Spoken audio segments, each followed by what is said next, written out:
નમસ્કાર, ફરી સ્વાગત છે સોમવારના સવારમાં. આજે ફરી એક વાર્તા સંભળાવીશ.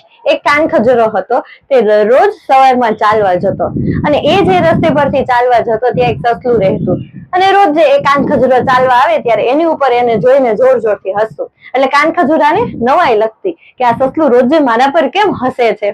એક દિવસે નક્કી કરે છે કે હવે હું જયારે ચાલવા જાઉં ત્યારે આ સસલાને પૂછવું છે, તું કેમ મારા પર હસે છે. બીજે દિવસે સવારમાં કાનખજૂરો ચાલવા જાય છે અને રોજની જેમ સસલું તેના પર હસતું હોય છે. એટલે કાનખજૂરો એને પૂછે છે, કેમ તું રોજ મારા પર હસતો હોય છે, મારામાં કઈ ખામી છે.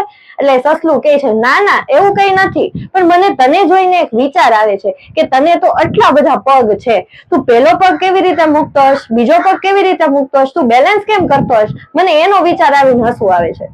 એ પછી કાનખજૂરો ઘરે જાય છે અને એવું કહેવાય છે કે આજ સુધી કાનખજૂરો ચાલી નથી શક્યો, કારણ કે કાનખજૂરા મનમાં એ સસલાની વાત ગુંજતી રહી કે મારે આટલા બધા પગ છે, હું કઈ રીતે ચાલું. અત્યાર સુધી એને નહોતું નક્કી કે કેવી રીતે ચાલવું છે. એ એની રીતે ચાલ્યો જતો હતો, પણ કોઈએ એના ઉપર ટિપ્પણી કરી એટલે એ કાનખજૂરો અટકી ગયો. આપણા બધાના જીવનમાં પણ એમ જ હોય છે. આપણે બીજાની વાત સાંભળી આપણું કામ અટકાવી દઈએ છીએ, આપણા જીવનમાં સારી રીતે જીવવાનું અટવાવી દઈએ છીએ. તો એની જગ્યાએ આપણે આપણા જીવનમાં આપણી રીતે આપણી મોજથી જીવવું જોઈએ અને આપણું લક્ષ્ય સિદ્ધ કરવું જોઈએ. ફરી મળીએ આવતા સોમવારે.